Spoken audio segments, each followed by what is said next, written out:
Have you been filming at the Women's Peace Camp before? I will give you a brief history of the Women's Peace Camp. By confronting our government, it keeps us both very lively, very young, and very focused. Lots of people hoot and wave and show their support. Others sort of put one finger up or something horrible. Occasionally one or two rude things are shouted, but on the whole people's opinion has changed. When we first came here, and started the peace camp up in '94, we were so far ahead of public opinion they just did not understand what we were doing. In 1994 they didn't have the security fences up that they've got in the base now. They put those security fences up really to stop women getting in.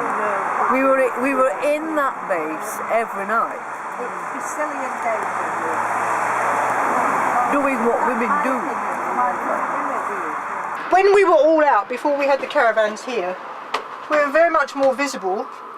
We were living under tents and stuff like that here, and people took us much more seriously because we were brave. In the winter and stuff, we were sleeping in tents. When in the weather, good weather like this, people just think you're on holiday.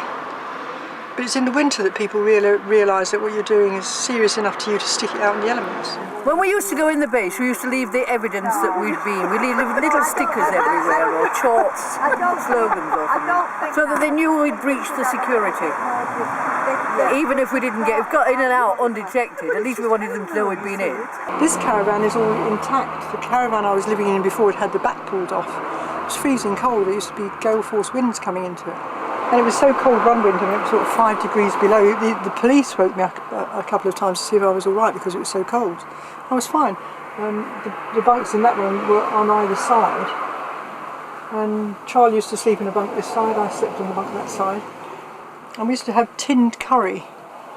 And we'd have half of the tinned curry each before we went to bed. And about 2 o'clock in the morning, I'd get up to have a wee or something like that, and we'd have another hot curry to see us through to breakfast. It was great. So you do what you find reasonable and comfortable to survive.